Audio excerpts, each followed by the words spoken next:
Hello guys, আসসালামু আলাইকুম। আশা করি আপনারা সকলে অনেক বেশি ভালো আছেন।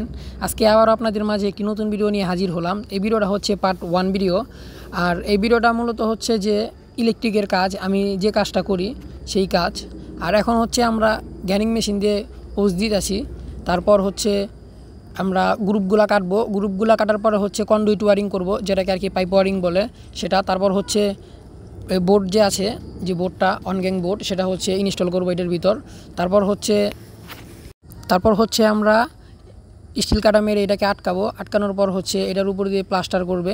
প্লাস্টার করার পরে, সম্পূর্ণ প্লাস্টার হয়ে যাওয়ার পরে তারপর এটার কাজ আবার আমরা কিছুদিনের ভিতরে হাত দেওয়ার পর তখন হচ্ছে যে তারের ওয়ারিং করব। তারপর হচ্ছে যে সুইচ বোর্ডগুলো লাগাবো, সেটাও আপনাদেরকে দেখাবো যে আমরা কীভাবে সুইচ বোর্ডগুলো ওয়ারিং করি। আর সম্পূর্ণ কাজের ফিনিশিংটা আপনারা দেখবেন যে কীভাবে আমাদের কাজটা সম্পূর্ণ হয়। আর পার্ট 2 ভিডিওটা আমরা কিছুদিনের ভিতরে আপলোড করব, যখন আর কি আবার নতুন করে কাজ ধরবো বাড়ির কাজটা কমপ্লিট হওয়ার পরে। আশা করি ভিডিওটি আপনাদের সকলেরই অনেক বেশি ভালো লাগবে। ধন্যবাদ, সকলেই ভালো থাকবেন আর আমাদের পাশে থাকবেন। আর ভিডিওটি ভালো লাগলে একটি লাইক, কমেন্ট করে শেয়ার করবেন। দেখতে থাকুন সম্পূর্ণ ভিডিওটা, আশা করি আপনাদের সকলেরই ভালো লাগবে। আজকের জন্য বিদায় নিলাম আপনাদের কাছ থেকে।